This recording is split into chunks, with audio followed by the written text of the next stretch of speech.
और याद रखिएगा, अच्छी तरह नाराज होइएगा। नबी करीम ने फरमाया वो शख्स दयूस है जिसे इस बात की परवाह ना हो कि उसके घर में कौन आता जाता है। दयूस मीन्स पता है आपको क्या होता है? उर्दू में बताऊं, नाराज तो नहीं होंगे? बेगैरत। यानी अगर हमारी ज़ौजा, हमारे घर की औरतें नामहरमों से हंस हंस के बातें कर रही हो, नामहरमों घर में घुसेड़े, तो याद रखें ऐसे शख्स को आपके नबी ने दयूस कहा है। नामहरम कौन होता है? ये नहीं कि कोई अजनबी घर में मोहल्ले का लड़का घुस रहा हो, खालाजाद, फुप्पीजाद, चचाजाद, मामूजाद, इन कजनों से पर्दा है आपकी बीवी का, वो नामहरम है।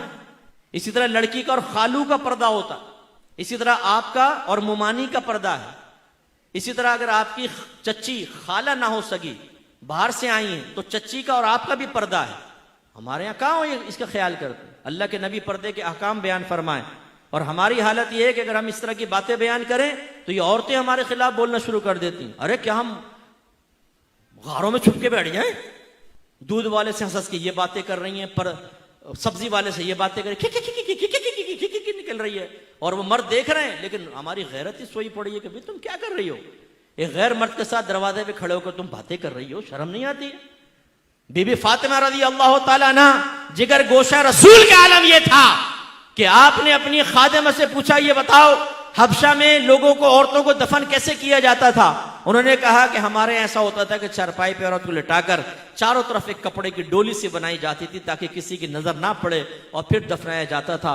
बीबी फातिमा रज़ी अल्लाह ताला अन्हा ने कहा, मुझे इसी तरह दफनाना, और फरमाया अगर मैं फौत हो जाऊं तो रात के वक्त मेरी मैयत को लेके जाना ताकि किसी गैर महरम की नजर मेरी चारपाई तक पर ना पड़े। वो बीबी फातिमा नबी करीम सल्लल्लाहु अलैहि वसल्लम की बेटी, तरबियत याफ्ता, ये कहे, और ये बीबी फातिमा को मानने वाली, उनकी न्याज़ें खाने वाली, ये कहे कि हम पर्दा नहीं करेंगी, और घर का वो सरपरस्त बेवकूफ किस्म का वो कहता है कि जी मैं परमिशन देता हूं तुम बगैर पर्दे के घूमो फिरो। यानी कितनी बहनें मुझे ऐसी मिली जो ये कहती है कि हमारे शौहर ये कहते हैं कि मेरे दोस्त आए, रिश्तेदार आए, बिला पर्दा सामने बैठो। और एक शौहर ने तो दलील ये दी कि देखो जब मैं अपने दोस्तों के घर जाता हूं उनकी बीवियां मेरे सामने बैठ जाती हैं। यानी वो तुम अगर बेगैरत हो, वो अपनी बीवियों को बेगैरत बना के तुम्हारे सामने बैठाए, तो तुम्हारी बीवी भी बेगैरत बन के तुम्हारे दोस्तों के सामने बैठे और दावत नजारा दे। मर्द की नीयत का क्या मालूम?